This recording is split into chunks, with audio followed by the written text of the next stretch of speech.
Hitler promised a comeback. He swore that his new tanks and elite divisions would crush the Soviets in one lightning strike. But instead of victory, Kursk became a graveyard. The biggest tank battle in history didn't just stall Germany, it shattered its last chance to win the war. The summer of 1943 was make or break for both sides. Germany was bleeding after Stalingrad, but refused to give in. The Soviets had momentum, but they still feared a German counterpunch. In the middle of the Eastern Front sat the Kursk salient, a massive bulge sticking into German lines.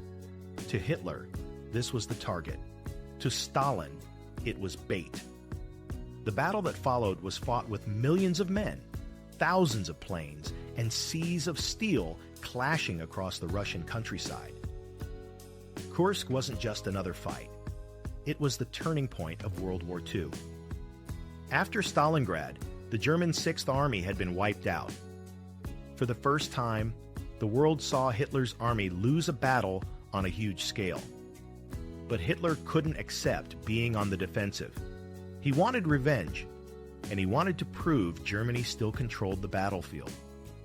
His answer was Operation Citadel. On a map, the Kursk salient looked like a ripe target, a huge bulge in Soviet lines stretching 150 miles wide and 100 miles deep. If German forces struck from north and south, they could pinch it off, surround Soviet armies, and repeat the encirclement victories of 1941. But there was one huge problem Stalin already knew. Soviet intelligence, partisan reports, and even British codebreakers confirmed Germany's plan. And instead of pulling back, Stalin made the risky call to dig in and fight. His generals, especially Zhukov and Rokossovsky, argued that Kursk could become a killing ground. They would let the Germans smash against wall after wall of defenses, then launch their own counterattacks with fresh reserves. Germany thought Kursk would be its salvation. In reality, it was marching straight into a trap. Germany needed a win badly. Its allies, Italy, Hungary, Romania, were shaken. Its cities were under Allied bombing. Its soldiers were tired after 2 years of brutal war in Russia. Hitler believed a victory at Kursk would restore confidence, secure the front, and maybe even scare Stalin into peace talks. For the Soviets, Kursk was about survival and pride. Stalingrad had been a turning point, but it was also costly. Millions of Soviet lives had already been lost. Stalin needed another big victory to show his people, and his Western allies, that the Red Army could do more than survive. Kursk was a chance to go from defense to offense. Germany pinned its hopes on technology. 2 tanks in particular were meant to dominate. Tiger Geisch, a monster weighing nearly 60 tons with thick armor and the powerful 88mm gun that could destroy a Soviet T-34 long before it got close. Panther, a new design, rushed into service. It had sloped armor, a high-velocity gun, and was meant to be faster and deadlier than the T-34. Alongside these tanks came the Ferdinand tank destroyer, a beast armed with a massive 88mm gun, but plagued by mechanical issues. Hitler delayed Operation Citadel for months, just to make sure these new machines would be ready. But the delay gave the Soviets exactly what they needed: time. The Soviets transformed the Kursk salient into a fortress.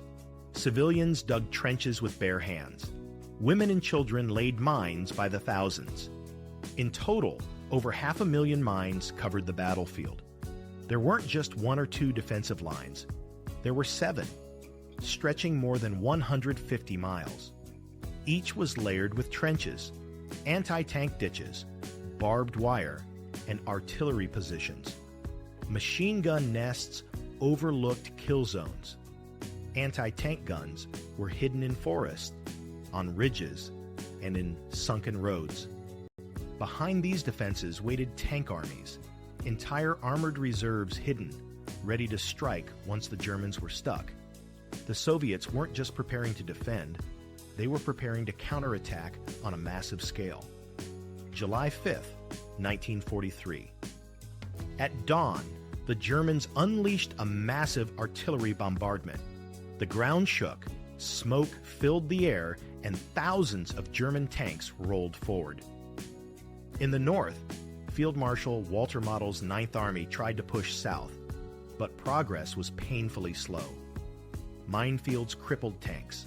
Soviet artillery pounded advancing infantry. Engineers struggled to clear paths while under fire. Every time the Germans opened a gap, Soviet gunners targeted it, turning lanes into graveyards of burning metal. In the south, Field Marshal Erich von Manstein's 4th Panzer Army advanced with more success. Elite Waffen-SS divisions, including the Leibstandarte and Das Reich, smashed through the first Soviet defenses. Tigers knocked out T-34s with ease. Villages fell after brutal house-to-house fighting. For a moment, it looked like a breakthrough was coming. But the deeper they pushed, the stronger the resistance became. Each defensive belt ate away at their momentum. Every village had to be taken at high cost. Every open field hid another minefield. Soviet planes, the deadly IL-2 Sturmovik, dove on German columns, blasting tanks and trucks. By July 9th, the Germans had advanced about 20 miles in the south, but they were bleeding men and machines at a rate they couldn't sustain. For the men on the ground, Kursk was hell. Inside a tank, crews fought in unbearable heat. Temperatures inside reached over 50 degrees Celsius. The noise was deafening. Engines roaring, guns firing, shells exploding. Smoke filled the cramped space. When a tank was hit, fire spread in seconds. Crews had moments to escape or burn alive. Infantry had it no easier. Soviet soldiers dug trenches so deep they were sometimes buried alive by German artillery. Germans advancing through villages described the smell of burning wood and flesh. Soviet partisans harassed German supply lines, attacking convoys at night. One Soviet veteran later recalled, "The ground shook without pause. The sky was black with smoke. We stopped counting days. We only counted how many men were left." On July 12, 1943, the Southern Front reached its climax near the small town of Prokhorovka. The Germans, led by the SS divisions, tried to push through one last time. The Soviets countered with the 5th Guards Tank Army, nearly 800 tanks charging straight into battle. What followed was chaos. Over 1,200 tanks clashed in the largest single-day armored battle in history. Dust and smoke covered the fields. Tanks fired at point-blank range. Crews couldn't see more than a few yards. Some T-34s rammed German Tigers head-on. Others circled around to hit them from behind. By nightfall, the fields were littered with hundreds of burning wrecks. The Soviets had lost more tanks, but they had stopped the German advance cold. The myth of unstoppable German armor had been shattered. Even as Prokhorovka raged, Stalin launched fresh offensives elsewhere. Operation Kutuzov struck the Ural salient to the north, forcing German troops to retreat. Operation Rumyantsev soon followed in the south, targeting Kharkov. Hitler now faced a nightmare. Not only had his offensive failed, but the Allies had just invaded Sicily. Germany was being forced onto the defensive everywhere. By August, the Germans were retreating from Kharkov. Kursk was over, and the Red Army was on the march. The numbers tell the story. Germany lost around 200,000 men, more than 1,000 tanks, and 1,000 aircraft. The Soviets lost even more, around 250,000 men and nearly 2,000 tanks. But Germany couldn't replace its losses. The Soviets could. For Germany, Kursk was catastrophic. It was the last time Hitler would launch a major offensive in the east.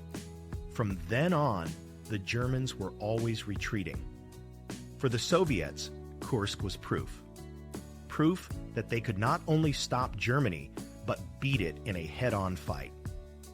After Kursk, the Red Army pushed west relentlessly, reclaiming Ukraine, Belarus, Poland, and eventually storming Berlin itself. Kursk didn't just change the Eastern Front. It changed the entire war. The failure weakened Germany just as the Allies were opening new fronts. Troops that might have been used in Russia were pulled to Italy. Hitler lost faith in his generals and took more direct control, often with disastrous results. For the Allies, Kursk was proof that Germany was bleeding out. When planning D-Day, they knew the Soviets would keep hammering from the east, making it impossible for Hitler to shift enough troops to stop the invasion. Kursk sealed Germany's fate not only in Russia, but in the world. The Battle of Kursk wasn't just the biggest tank battle in history. It was the moment Germany lost the war. Stalingrad had been a disaster, but Hitler still believed he could recover. Kursk destroyed that hope. The Red Army proved it could build defenses, hold under pressure, and strike back harder than ever. From that summer on, the question was no longer if Germany would lose, but when. The road from Kursk led straight to Berlin. Subscribe now so you don't miss the next untold story of the battles that shaped our world.